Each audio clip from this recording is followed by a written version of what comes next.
Assalamualaikum warahmatullahi wabarakatuh. Selamat pagi anak-anak. Pada pagi hari ini kita memasuki pelajaran otomatisasi dan tata kelola humas dan keprotokolan. Kita masih memasuki kompetensi dasar yang ketujuh, yaitu tentang bauran pemasaran atau marketing mix. Anak-anak, silakan kalian perhatikan materi selanjutnya. Terlebih dahulu kita harus mengetahui itu produk value atau nilai-nilai produk atau jasa yang dihasilkan oleh perusahaan, ya, dapat dicerminkan oleh faktor-faktor marketing mix, yaitu khususnya tentang produk, harga, promosi, dan placement. Nah, sekarang kita jabarkan masing-masing. Produk atau produk menurut Philip Kotler adalah apa yang dapat ditawarkan pada pasar agar dapat dipertahankan, dimiliki, digunakan, atau dikonsumsi.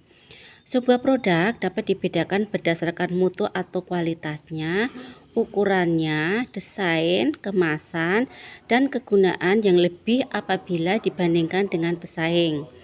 Jadi kalau kita melihat produk, ya, itu produknya bagus atau tidak itu dilihat dari kualitasnya. Kemudian kita lihat ukurannya besar atau kecil, desainnya menarik atau tidak, kemudian kemasannya menggunakan apa, dan seterusnya, ya.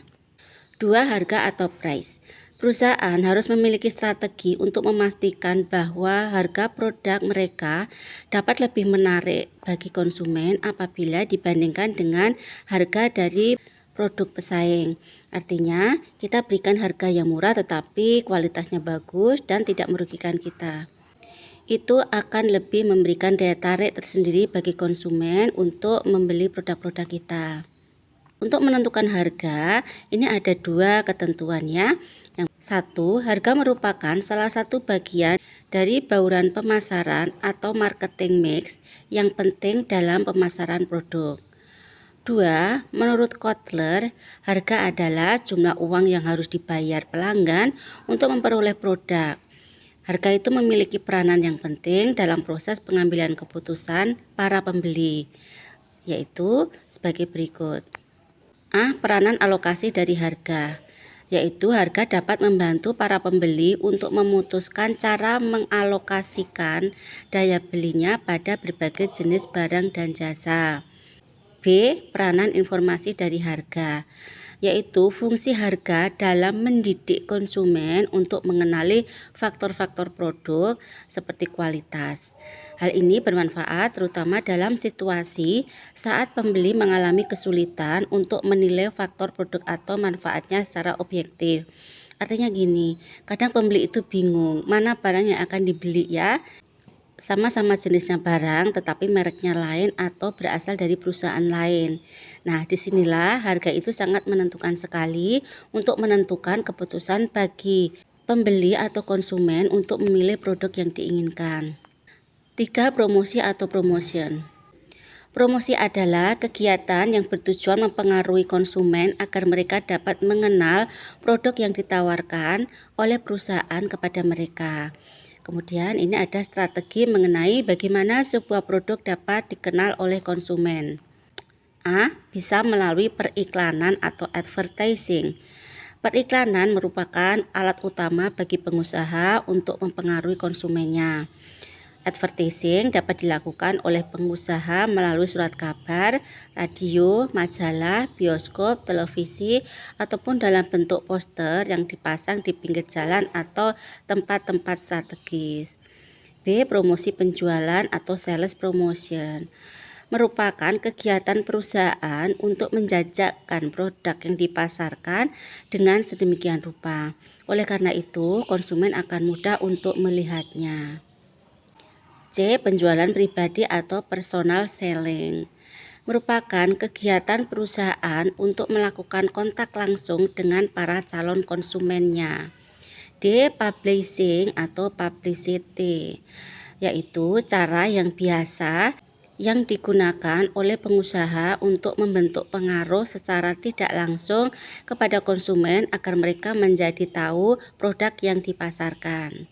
4. Saluran distribusi atau placement merupakan cara untuk mendistribusikan produk sehingga sampai ke tangan konsumen.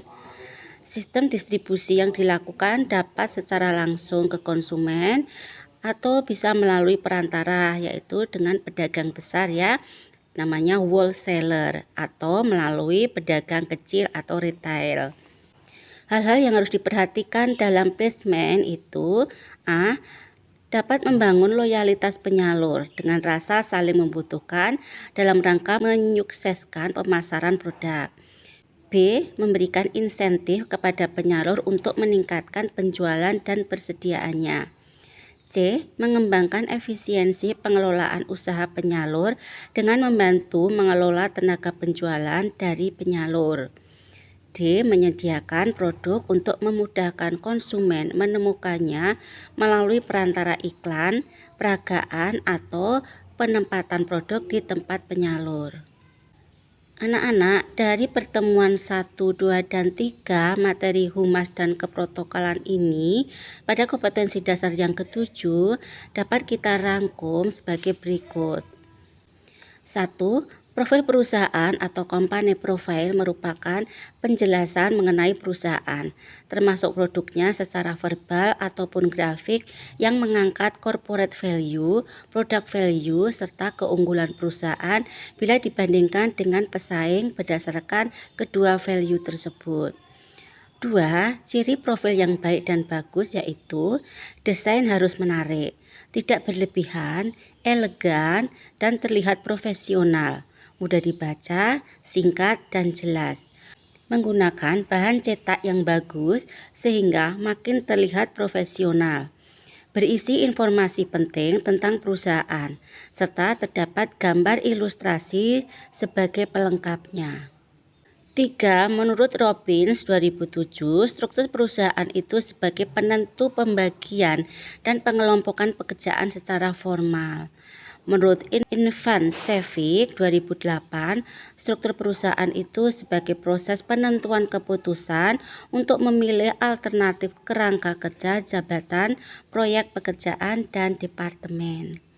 4. Fungsi struktur dalam perusahaan yaitu kejelasan tanggung jawab, kejelasan kedudukan, dan kejelasan uraian tugas.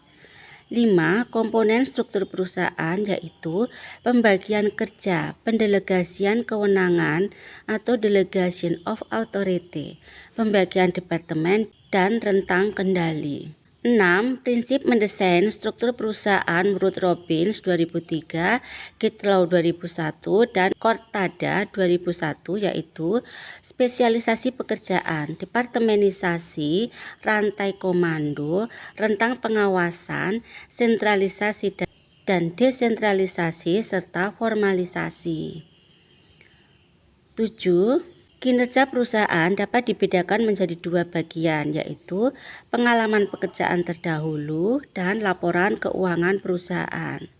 8. Faktor marketing mix yaitu product price, promotion, placement, people, proses, dan physical evidence.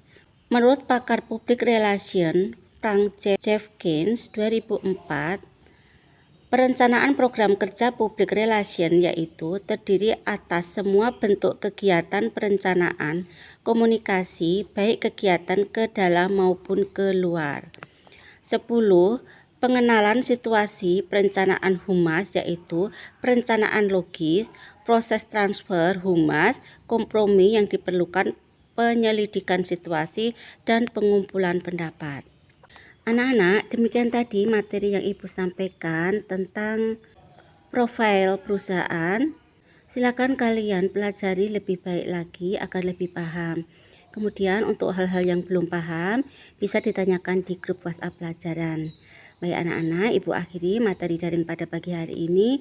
Assalamualaikum warahmatullahi wabarakatuh. Selamat pagi.